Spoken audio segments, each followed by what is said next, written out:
Se atrevió a llevar la historia nacional a las telenovelas y con un estilo ágil ha escrito más de 30 libros sobre personajes y símbolos de México.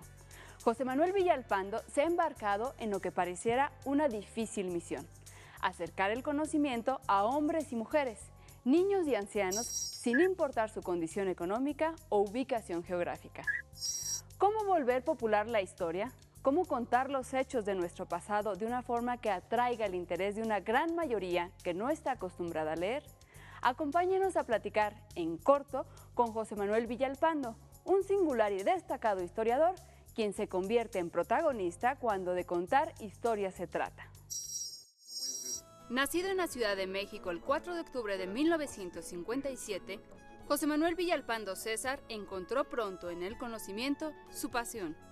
Hijo de un autor de libros de filosofía y de una profesora, José Manuel creció entre textos y anécdotas de los héroes patrios. Sin dejar de lado esta convicción, estudió en la Escuela Libre de Derecho.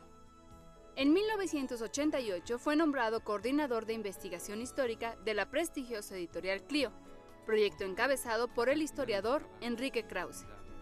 Decidido a llevar la historia a toda la población, José Manuel Villalpando fue titular del programa radiofónico Monitor en la Historia y se desempeñó como investigador y asesor de las telenovelas El vuelo del águila y La antorcha encendida, producidas por Televisa. Por su trayectoria, en el año 2008, fue invitado a ser director general del Instituto Nacional de Estudios Históricos de las Revoluciones de México y un año después a coordinar la Comisión Nacional organizadora de la celebración del Bicentenario de la Independencia y el Centenario de la Revolución Mexicana. La historia no es una acumulación de fechas y de nombres. La historia es algo más, es el amor hacia el pasado de lo que uno fue. En su infancia, José Manuel Villalpando prefirió las aventuras contadas en los libros a las que él podía encontrar en los juegos. Su padre, filósofo y pedagogo, entretenía sus oídos con relatos y anécdotas personales, acompañadas de datos históricos. Sin darse cuenta, a corta edad, José Manuel ya conocía a los héroes patrios, aquellos que por sus hazañas quedaron inscritos en la historia nacional. Gracias a estas entretenidas conversaciones con su padre, logró retener nombres, fechas y acontecimientos relevantes. Y así, José Manuel Villalpando descubrió el secreto de la divulgación de la historia. La historia inicial que grabó mi vida para siempre fue la de los niños héroes, que seguramente la aprendí o la conocí desde muy corta edad, no sabría ni decirte cuánto, pero a partir de entonces ha sido una clara huella en mi propia alma.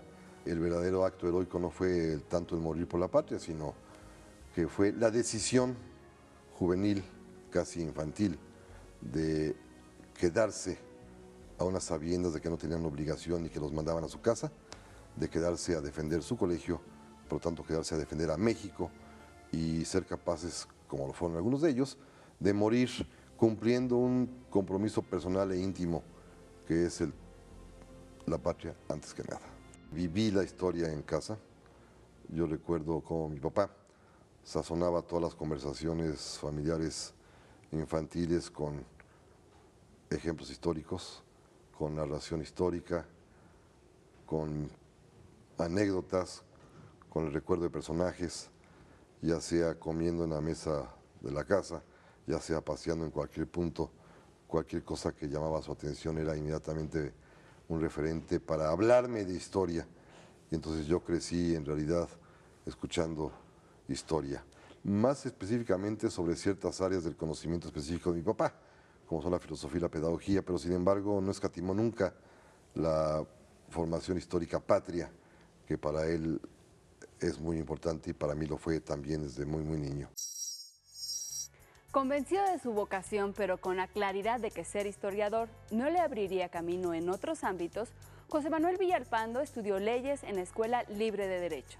Para Villalpando, esta institución le facilitó herramientas para divulgar la historia con una perspectiva mucho más amplia, más allá de visiones ideológicas que se impartían en ese entonces en la Universidad Nacional Autónoma de México.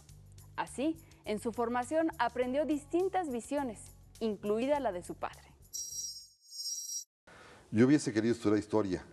En realidad ingresé a estudiar historia a la Facultad de Filosofía y Letras, pero, como dicen, no me hallé. Fue complicado para mí, fue muy difícil porque mis propios conocimientos o deformaciones o formación cultural, personal, familiar, me hacía ser muy diferente en una época en la que privaba la ceguera marxista materialista absoluta en esa facultad y en donde cualquier tipo de disidencia o forma distinta de ver la vida era vista como algo francamente pecaminoso. Entonces un chico que podía comprar un libro y no usarlo en la biblioteca era visto como un burgués, y los maestros, si lo puedo decir abiertamente, fueron verdaderamente, alguno que otro, discriminatorios con las gentes que eran diferentes. Y entonces, tomando la alternativa que a mi padre le dio, quizás el más grande historiador mexicano del siglo XX, Edmundo O'Gorman, un hombre verdaderamente sabio e importante en el mundo de la historia, que tenía el antecedente académico de ser abogado, le dijo que fuera a la Escuela Libre de Derecho, porque no había mejor combinación que para un historiador que ser abogado. Estudié por abogado con la convicción de que jamás sería abogado, cosa que cumplí, cumplí hasta nuestros días, y que me ha permitido, bueno, enfrentar la historia desde otra posición. Mi papá tiene una especie de regla particular conmigo, la referiré con una anécdota. Normalmente no festina ni comenta lo que hago. Él piensa que su papel de padre justamente es mantenerse objetivo y ecuánime y un poco apartado, cosa que me enseñó desde la primera vez con mi papá. Era autor ya de 20 y tantos libros para ese momento, todos ellos de materia filosófica y pedagógica. Y mi papá, en lugar de felicitarme, me hizo un comentario que es de los que marcan para toda la vida y que fue quizás el que me hizo ser lo que soy. Me dijo, muy bien, pero no te vayas a quedar como autor de un solo libro, porque no hay nada más mediocre que el autor de un solo libro. Ay. Bueno, me tardé casi 10 años en volver a publicar otro. Pues ya siguieron 30 más. Entonces se pudo destapar mentalmente el desagüe mental para poderlo hacer. A lo largo de su vida, Villalpando ha sido un excelente alumno. Aprendió de su padre y de los profesores, pero también de su principal mentor, el historiador Enrique Krause, quien a su vez fue colaborador del escritor Octavio Paz por más de 20 años. Con Krause, Villalpando afinó sus aptitudes para hacer accesible la historia de México. Aprendió que había 3 elementos necesarios para ejercer su profesión: contar hechos verídicos, mezclarlos con razonamientos y llevarlos a la población a través de narraciones agradables. Aprendí en realidad lo que es la divulgación de la historia y cómo poderla encaminar particularmente hacia 2 medios más. En aquellos años aún no había internet, pero con Enrique Krause pude aprender, repito, no solamente a escribir para el gran público, sino también, y a él le debo la gran oportunidad, a hacer historia por radio, a platicar la historia por radio y a hacer historia por televisión.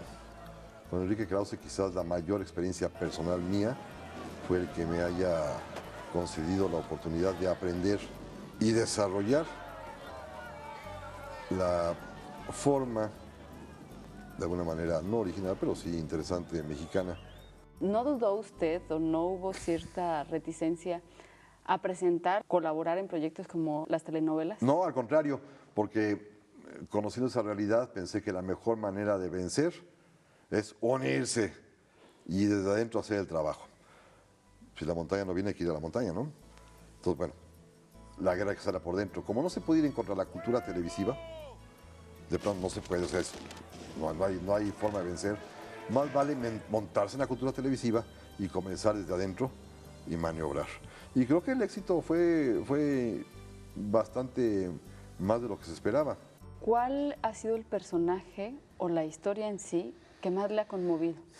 Que ha tocado fibras sensibles de su vida personal y que lo ha motivado a admirar o compadecer a cierto personaje. Bueno, en realidad han sido varios.